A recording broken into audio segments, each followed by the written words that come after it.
আসসালামু আলাইকুম। দেখতে দেখতে কিন্তু রমজান মাস প্রায় শেষ হয়ে যাচ্ছে, আর কয়েকটা রহমতের দিনই বাকি আছে। আজকে আপনাদের সাথে আমি শেয়ার করব চিকেন মোমো রেসিপি। তো তার জন্য আমি প্রথমে কয়েক পিস চিকেন নিয়ে নিয়েছি।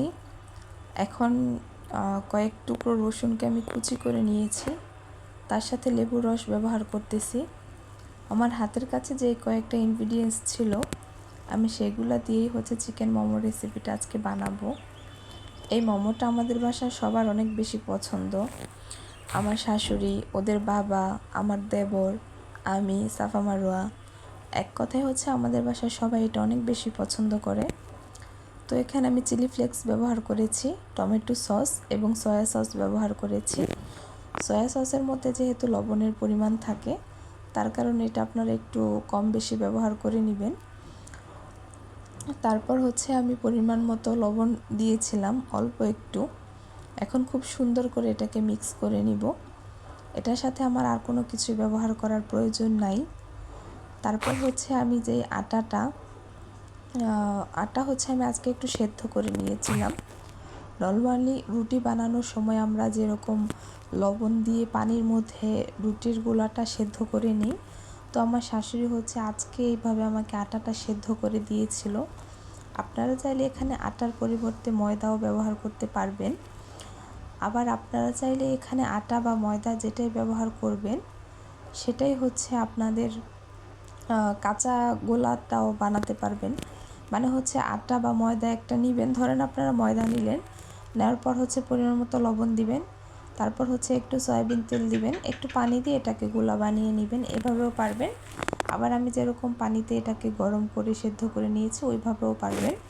দেন আমি রুটি বানিয়ে নিয়েছি। রুটি বানানোর পর আমি একটা গ্লাসের সাহায্যে এটাকে কেটে নিয়েছি গোল গোল করে। আপনারা যদি গোল রুটি বানাতে পারেন তাহলে ছোট ছোট করে লুচির মতো বানিয়ে নেবেন। আমি গোল রুটি বানাতে পারি না, তার কারণে আমি এখানে একটা গ্লাসের সাহায্যে এটাকে গোল করে কেটে নিয়েছি। এখন যে চিকেনটা বানিয়ে রেখেছিলাম সেই চিকেনটা দিয়ে দিয়েছি। দেওয়ার পর আমি মোমো শেপ দিয়ে দিব। তো আমি কিন্তু মোমো শেপ দিতে পারি না, এরকম ত্রিভুজের মতো আমি বানাতে পারি, এই শেপটাই আমি দিতে পারি, তার জন্য এই শেপটাই আমি এখানে দিয়ে দিচ্ছিলাম। আপনারা মোমো শেপ পালে মোমো শেপ দিয়ে দিবেন। আর এখানে আমি ফুটন্ত গরম তেল ব্যবহার করেছিলাম, হয়তোবা ওই ভিডিওটা এখানে নেওয়া হয় নাই।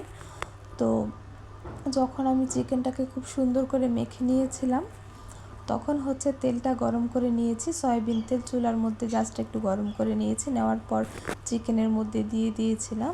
আর এখানে আমার শাশুড়ি মা ডালের বড়া বানাচ্ছে, সাথে পুঁই শাক, পেঁয়াজ, মরিচ আর ধনিয়া পাতা ব্যবহার করেছে, আর ডালটা খুব সুন্দর করে বেটে নিয়েছিল। এখানে ডালের বড়াটা বানানো হচ্ছে। আর এদিকে কিন্তু আমি সবগুলো মোমো বানিয়ে নিয়েছি। তো আজকে বাসায় সবজি রান্না করা হয়েছে, এটা মিক্স সবজি রান্না করা হয়েছে। এই ভিডিওটা আমার কাছে আছে, আমি পরবর্তীতে আপলোড করে দিব, আপনারা দেখে নেবেন। যেহেতু আমি আটার পরিমাণটা অনেক বেশি নিয়েছি, তো সবজিটা দিয়ে এই মোমোগুলো বানিয়ে নিচ্ছি, কারণ চিকেন দিয়ে আমার প্রায় 30টার মতো মোমো বানানো হয়ে গিয়েছে। তো অনেকগুলো আটা বেঁচে ছিল, তাই ভাবলাম যে বাসায় যেহেতু সবজি রান্না করা হয়েছে, সবজি দিয়ে এখন কয়েকটা মোমো বানিয়ে নিই, এটাও খেতে অনেক ভালো লাগবে। তো এটা আমি পুলি পিঠার মতো জাস্ট একটু ডিজাইন করে দিচ্ছি, কারণ ওইটা তো আমি মোমোর শেপে বানিয়ে নিয়েছি, এটাও যদি মোমোর শেপে বানিয়ে নিই তাহলে বুঝতে পারবো না কোনটার ভেতরে চিকেন দেওয়া আর কোনটার ভেতরে সবজি দেওয়া।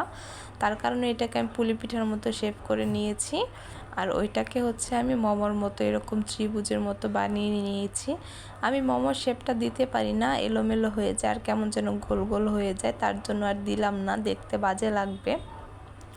এখন আমি স্টিম করে নেব। আমার শাশুড়ি এখানে কয়েকটা কাঠি দিয়ে দিয়েছে, বলল যে কাঠি দিলে নাকি উপরে ফাঁপ উঠে আসবে আর লেগে যাওয়ার সম্ভাবনা থাকবে না, তার জন্য এখানে কয়েক টুকরো কাঠি দিয়ে আমি এরকম স্টিম করে নিচ্ছি।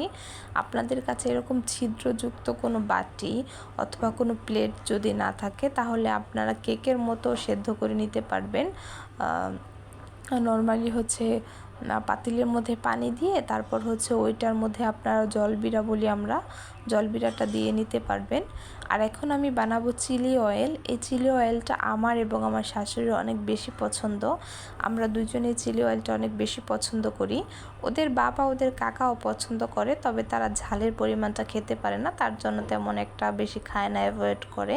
তো এখানে আমি চিলি ফ্লেক্স নিয়েছিলাম, তার সাথে রসুন কুচি নিয়েছিলাম, চিনি দিয়েছিলাম এবং একদম ফুটন্ত গরম তেল দিয়েছি। আপনারা দেখে বুঝতে পারছেন, একদম ফুটন্ত গরম তেলটা জাস্ট দিয়ে দিয়েছি। এখন খুব সুন্দর করে এটাকে মিক্স করে নিব।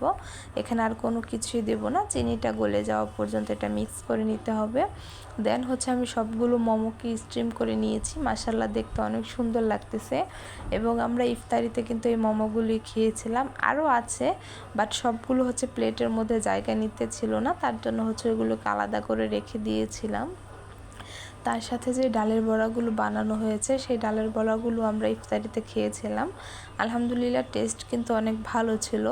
আর আজকে শরীরটা প্রচণ্ড খারাপ লাগতেছে, তার কারণে হয়তো বা ভয়েসটা একটু এলোমেলো শোনা যাচ্ছে।